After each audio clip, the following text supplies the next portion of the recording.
కనుక రాళ్ళు తయారయ్యే బట్టలు ప్రతి వ్యక్తి కూడా శివరాత్రి రాగానే ఒక చిన్నపాటి 100-200 రూపాయల కాస్ట్ ఉన్నటువంటి ఎక్స్రే తీసుకోవాలి. సో నర్మద కంకర్ సబ్ శివ శంకర్ అంటారు. నర్మదా నదిలో దొరికే ప్రతి రాయి కూడా శంకరుడి రూపం.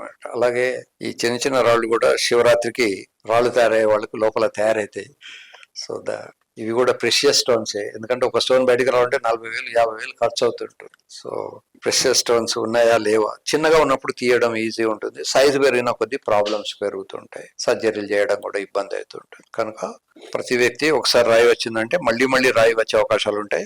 స్కానింగ్ ఎక్స్రేనో ఏదో ఒకటి వాళ్ళ బర్త్డేకో. ముఖ్యంగా శివరాత్రి టైం ఏంటంటే ఇక ఎండలు మొదలవుతుంటాయి, ఎండాకాలంలో స్టోన్ ఇబ్బందులు ఎక్కువ ఉంటాయి. సో కనుక శివరాత్రి టైంలో తీసుకోవడం మంచిది. ఈ రాయి స్టాగ్ హార్న్ అంటారు. ఇట్లా రకరకాల కొమ్ములతో పెరుగుతుంది. అది ఎటువంటి పరిస్థితుల్లో కూడా కిందికి రాలేదు. అది స్మూత్ గా ఉండి మన డేట్స్ లో ఉండేటువంటి రాయిలాగా ఇట్లా పొడవుగా ఉంటే మాత్రమే కిందికి రాగలుగుతాయి. ఇట్లాంటివి కానీ ఇట్లా రకరకాలైనటువంటి షేప్స్ సైజెస్ ఉంటే రాలేవు. కనుక వాటిని తీసేయాల్సి వస్తుంది.